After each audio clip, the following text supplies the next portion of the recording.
माँ स्वर्ग की राह है तो पिता स्वर्ग का द्वार है। इन दोनों के होने से ही हमारा ये संसार है। नमस्कार दोस्तों, स्वागत है आप सभी का हमारे YouTube चैनल प्रियंका ज्ञान गंगा में। प्रिय दर्शकों, आज की हमारी कहानी है नकली रिश्ते। दौलत के लालची बहू बेटों ने बूढ़ी माँ को मारने का योजना बनाया तो बेटों से भी 2 कदम आगे बढ़कर बूढ़ी माँ ने नालायक बच्चों को उनकी नानी याद दिलाई। इससे पहले कि हम कहानी को शुरू करें, यदि आपने हमारे चैनल को अभी तक सब्सक्राइब नहीं किया है तो कृपया सब्सक्राइब कर दीजिए, लाइक करिए, शेयर करिए और हाँ, सामने बने बेल के बटन को अवश्य दबाइएगा। आपका यह छोटा सा प्रयास हमारे लिए बहुत महत्व रखता है। तो चलिए शुरू करते हैं आज की कहानी। गांव की एक बुजुर्ग महिला दुर्गा देवी अपने गांव में अकेले रहती हैं। वैसे तो उनके 2 बेटे हैं जिनकी शादी भी हो गई थी। वे अपने परिवार के साथ बाहर शहर में रहते हैं और वह वहीं पर नौकरी भी करते हैं। दुर्गा देवी जी अकेले ही गांव में अपना जीवन व्यतीत कर रही हैं। उनका समय खेत और पशुओं की देखरेख में कट जाता है। 60 साल की ये बूढ़ी माँ अपने दम पे पूरी गृहस्थी संभाली हैं। उनके बच्चे अक्सर त्योहार पर घर आते जाते और त्योहार खत्म होते ही बोरे में अनाज, नेकानेक प्रकार की अनेक चीजें, चावल, गेहूं, प्याज, लहसुन, चना, दाल, तिलहन और भी बहुत कुछ बाकायदा भर भर के गाड़ी में लाद के माँ को अलविदा कहकर चले जाते हैं। दुर्गा देवी के दोनों बेटे तो थोड़ा बहुत अपनी माँ का कद्र करते थे, लेकिन बहुएं एक नंबर की लालची और कामचोर। शहर से बूढ़ी माँ को जब भी फोन आता, माँ हम आ रहे हैं, तो दुर्गा देवी जी बहुत खुश होती, मानो कि उनको पूरा संसार मिलने वाला है। जितने दिन उनके बहू बेटे गांव में रहते, उतने दिन रोज नए नए पकवान बनाकर खिलाया करती और उसी दिन से बहुएं ताक में लग जाती थी कि माँ जी ने कितना घी जमा किया है और जाने से 4 दिन पहले ही सारा का सारा घी बराबर बराबर बांट लेती हैं और सास से आटा तेल पिसवाने पिरवाने को बोल देती हैं। और जब ये सारी चीजें तैयार हो जाती हैं तो 2-2 गैलन तेल अपने अपने हिस्से रख लिया जाता है। बूढ़ी सास की सारी मेहनत को झाड़ पोंछ कर बहू बेटे ले जाते हैं। सब तो ले जाती हैं, चलो ठीक है, लेकिन सेवा तो कर देती उस बूढ़ी सास की। लेकिन वो भी नहीं, बस उल्टा सास से अपनी खातिरदारी करवाती रहती। उन्हें खुश करने, बूढ़ी सास को खुश करने के लिए सस्ती साड़ी पर महंगा वाला स्टिकर लगाकर दे देती हैं। भोली सास अपने बच्चों की खुशी में ही अपनी खुशी समझती। दुर्गा जी के पति का बहुत ही पहले निधन हो गया था। उनके 3 बच्चे थे। जब से दुर्गा जी अपने ससुराल में बहू बनकर आई हैं, तब से उन्होंने बहुत दुख झेले हैं। पहले तो उनके पति उन्हें छोड़कर चले गए। भरी जवानी में 3-3 बच्चों का बोझ, उनकी जिम्मेदारी निभाना। उनके 2 बेटे और 1 बेटी थी। अकेले ही उन्हें पाल पोस कर उन्होंने बड़ा किया और पढ़ा लिखा कर काबिल बनाया। उन सब की शादी भी कर देती हैं। तीनों बच्चों में उनकी बेटी बड़ी थी, जो कि अब इस दुनिया में नहीं है। दरअसल उन्होंने अपनी बेटी कुसुम की शादी बहुत ही अच्छे खानदान में किया था। यथाशक्ति जो भी बन पड़ा दहेज में वो सब कुछ दिया। लेकिन शादी के कुछ ही दिनों बाद बेटी ने बताया उससे और भी दहेज की मांग की जा रही है, उसे मारा पीटा जाता है। तब दुर्गा जी ने अपनी बच्ची के खुशी के लिए अपने पास स्थित 4 भैंसों में से 2 भैंस को बेचकर 1 लाख रुपए इकट्ठे करके अपने दामाद को दे देती हैं। सोचती हैं कि इससे बेटी सुखी रहेगी। लेकिन कुछ ही दिन बाद शाम को खबर मिलती है कि उनकी बेटी कुसुम पेट दर्द के कारण मर गई। खबर मिलते ही वो भागी भागी बेटी के घर गई, लेकिन घर वालों ने उनके आने से पहले ही कुसुम का अंतिम संस्कार करने को ले जा चुके थे। फिर वहां से रोती बिलखती दुर्गा देवी शमशान जा पहुंचती हैं। देखा तो बेटी की चिता धूं धूं करके जल रही है। जिस बच्ची को उन्होंने 1 खरोच तक नहीं आने दिया, आज उसको जलते हुए देख माँ का कलेजा फट गया।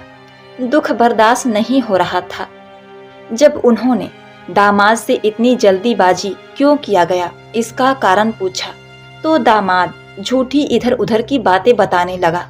तो वो समझ गई कि बेटी की मौत सामान्य नहीं है, उसे मारा गया है, उसकी हत्या की गई है। पर वो क्या करती? उन पैसों के लालची दरिंदों ने कोई सबूत ही नहीं छोड़ा। हालांकि दुर्गा जी की बेटी ने उन्हें कई बार अपने साथ मारपीट वाली बातें बताई थीं, लेकिन इन लोगों को सजा दिलाने के लिए ये कोई ठोस सबूत नहीं हुआ। सब कुछ जानते हुए भी कुछ ना कर सकी। तभी से उन्होंने ठान लिया कि अपने बेटे का विवाह वो बिना दहेज के ही करेंगी और जो भी लड़की उनकी बहू बन के आएंगी वो उन्हें अपनी बेटी की तरह ही मानेंगी। उसे कभी भी एहसास नहीं होने देंगी कि वह उसका ससुराल है। लेकिन दुर्भाग्य से उनकी बहुओं को अपने सास से कोई लगाव नहीं था। खैर, आज दुर्गा जी घर में जोर शोर से तैयारी में लगी थी। उनके बेटे अपने परिवार के साथ गांव आने वाले थे क्योंकि गर्मियों की छुट्टी शुरू हो गई थी। शाम तक दोनों बेटे अपने अपने परिवार के साथ अपने गांव में पहुंच जाते हैं। अपने बेटों को, अपने नाते पोतों को देखकर दुर्गा देवी बहुत खुश होती हैं। उनका खूब आओ भगत करती हैं। अब इसी तरह हंसी खुशी कुछ दिन बीतते हैं तो एक दिन उनके दोनों बेटे अपने माँ के पास आए और बोले, माँ, हम तुमसे कुछ जरूरी बात करना चाहते हैं। दुर्गा देवी ने कारण पूछा तो उनके बेटों ने कहा, माँ, हम दोनों ने मिलकर जो बिजनेस स्टार्ट किया था उनमें हमें बहुत बड़ा घाटा हो गया है। हम कर्ज तले दब गए हैं। माँ, हमें तुम्हारी मदद चाहिए। यह सुनकर दुर्गा जी ने कहा कि ठीक है बेटा, तुम्हें कैसी मदद चाहिए? इस पर दोनों बेटों ने कहा, माँ, आप एक काम करिए, आप यह घर और जमीन, उन पैसों को हमें दे दीजिए ताकि हम अपना कर्जा चुका सकें और आप हमारे साथ हमारे घर शहर में चलकर रहिए। वहाँ आपको किसी चीज की कमी नहीं रहेगी। और बात रही गाय और भैंसों की, तो इन्हें भी बेचकर आपके खाते में पैसे जमा कर देंगे। यह सुन के दुर्गा देवी जी को मानो काटो तो खून नहीं। वे कभी सपने में भी नहीं सोच सकती थीं कि उनके बेटे इतने नालायक, इतने लालची होंगे। वे तो अपने शहर में रहते हैं, लेकिन माँ का एकमात्र सहारा वह खेत और घर है और उनकी गाय भैंसे हैं। लेकिन बेटों ने उन पर तरस नहीं खाया। अपनी माँ से उन सभी संपत्ति को बेचने के लिए कह दिया। इस पर दुर्गा जी राजी नहीं हुई। उन्होंने साफ साफ मना कर दिया। माँ के साफ साफ मना करते ही दोनों बेटे भड़क जाते हैं और अपनी माँ से लड़ने लगते हैं। अब क्या था, दुर्गा देवी जी बहुत दुखी होती हैं। यह कार्यक्रम 4 दिन तक लगातार चलता है।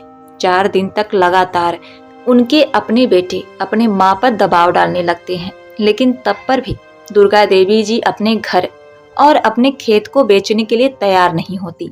तुम उसकी भरपाई मेहनत करके लगन से पैसे कमाकर चुकता करो, क्योंकि बेटा यही घर और यह जमीन हमारे लिए एकमात्र सहारा है।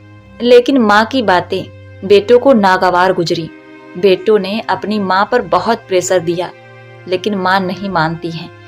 एक दिन बहू बेटों ने यह निर्णय कर लिया कि चलो, माँ ऐसे नहीं मानेगी तो हमारे ऊपर इतना बड़ा कर्जा है, कैसे चुकता होगा।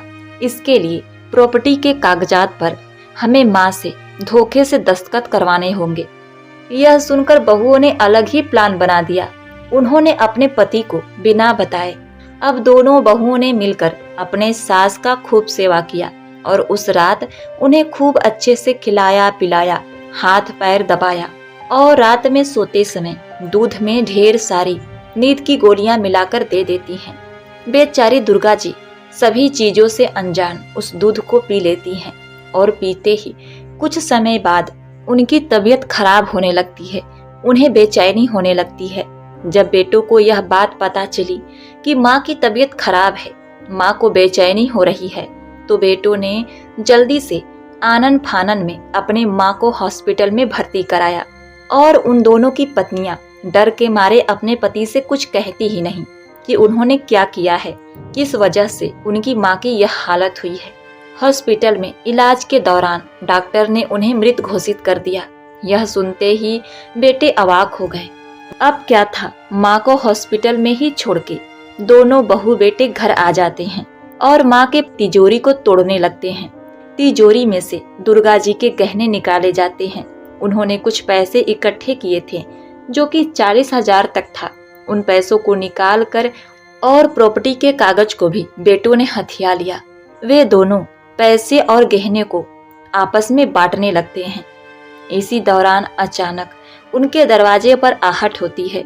उन्होंने देखा कि सामने माँ खड़ी है। यह देख के तो दोनों बहुएं के रोंगटे खड़े हो जाते हैं। एकाएक उनके मन में आता है कि कहीं माँ जी भूत बनकर सामने तो नहीं आ गई। लेकिन वो भूत थोड़े ही थी, वे तो सचमुच की जीती जागती इंसान थी। अपनी माँ को यूं सामने खड़ा देखकर बेटे भी होश खो बैठे। उन्होंने सोचा कि यह क्या बात हुई, माँ तो मर चुकी थी, लेकिन माँ यहाँ पर अचानक कैसे आ गई। तभी दुर्गा जी ने अपने बेटों से कहा, बेटा मैं मरी नहीं, मैं तो जिंदा थी। मैं तुम लोगों का करामात देखना चाहती थी। दरअसल हॉस्पिटल में ही तुझे पता है जो डॉक्टर मेरा चेकअप कर रहा था, वही डॉक्टर तेरे पिताजी का परम मित्र था। उन्होंने यह खुशखबरी सुनाने के लिए तुम्हारे पास गए थे, लेकिन तुम लोग आपस में प्रॉपर्टी को लेकर लड़ झगड़ रहे थे और तुम सबने जो भी योजना बनाई थी वह सब डॉक्टर साहब ने सुन लिया था और वे आकर मुझे सब कुछ बताते हैं। तब डॉक्टर साहब के साथ मिलकर मैंने यह सब नाटक किया कि मैं मर चुकी हूँ। बेटा मुझे उतना यकीन नहीं हुआ, लेकिन आज घर आकर मुझे देखकर पूरा विश्वास हो गया कि मेरे बेटे एकदम से नालायक है। उनसे भी नालायक तो मेरी बहुएं हैं जिन्हें मैं बेटी मानती थी। दुर्गा जी ने इंस्पेक्टर साहब को घर के अंदर बुलाया, जो कि पहले से ही घर के बाहर खड़े थे। दोनों बहुओं को सास को जान से मारने के जुर्म में गिरफ्तार कर लिया जाता है।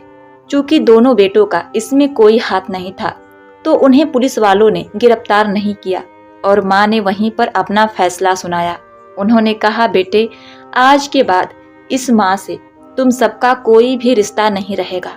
मेरे इस प्रॉपर्टी, इस पैसे, इस घर, इस खेत, किसी भी चीज पर, यहाँ तक कि मुझ पर भी तुम लोगों का कोई हक नहीं। अपने जायदाद से बेदखल करती हूँ। दुर्गा जी ने यह फैसला सुना दिया। यह सुनकर दोनों बेटे उनके पैरों में गिर पड़ते हैं और माफी मांगने लगते हैं, लेकिन वह माँ कैसे माफ कर देती। उन्होंने अपने जीवन में कितना कुछ सहा। अपनी कोमल एक बच्ची को उन्होंने खो दिया, अपने पति को खो दिया। आज जिन बहुओं को वे बेटी मान रही थी, वही बहुएं उनके साथ विश्वासघात की हुई थी और उनके अपने ही बेटे उनसे सब कुछ हड़पने की तैयारी में लगे थे। तो वह माँ भला कैसे माफ कर सकती थी। दुर्गा जी ने दोनों बेटों को अपने घर से निकल जाने को कहा और उनके सारे सामान को घर से बाहर फेंकवा दिया। दोनों बेटों के सामने ही दुर्गा जी ने अपने घर का दरवाजा बंद कर लिया और दरवाजा बंद करके वह माँ अकेले फूट फूट कर अपने आंगन में खूब रोती है। वे तो आज अपना सब कुछ खो चुकी थीं, अब उनके पास क्या बचा था। वे आज बहुत रोती हैं। एक एक करके सारी खुशियां उनके जिंदगी से जा रही थीं। उन्हें यह समझ में आता है कि उन्होंने तो पूरा जीवन सबके साथ सामान्य व्यवहार किया, सबको खुशियां दी, सबको अपना माना, लेकिन जिनको उन्होंने अपना माना वे ही उनके साथ नहीं रहे, सब उन्हें छोड़कर चले गए। यह रिश्ते क्या नकली के रिश्ते हैं? जिनके लिए उन्होंने सब कुछ त्याग दिया, वही रिश्ते आज उनसे दूर हो गए। उन्होंने ही उनके साथ इतना बड़ा छल किया। यह आघात दुर्गा जी को सहन नहीं हो रहा था, लेकिन क्या करती, वक्त ने उन्हें इतना मजबूत जो बना दिया था। प्राण ऐसे कैसे निकल जाते, जब किसी का लिखा होगा तभी तो वो जाएगा। दुर्गा जी ने उसे अपना भाग्य समझा और किसी तरह अपना जीवन यापन करने लगी। उन्होंने गांव की महिलाओं के लिए अचार तथा पापड़ बनाने का रोजगार खोल दिया। महिलाओं को उनका रोजगार मिला और दुर्गा जी का अकेलापन दूर हुआ। प्रिय दोस्तों, सभी अपने माँ बाप का सम्मान करें और इस समाज को एक आदर्श समाज के रूप में प्रस्तुत करें। प्रिय दोस्तों, उम्मीद करती हूँ आपको यह कहानी अत्यंत पसंद आई होगी। अगर आपको यह कहानी पसंद आई है तो आप कमेंट में अपनी राय जरूर लिखिएगा। आपका कमेंट पढ़ना हमें बहुत अच्छा लगता है। आपका जीवन मंगलमय हो, इसी कामना के साथ आपसे विदा लेती हूँ।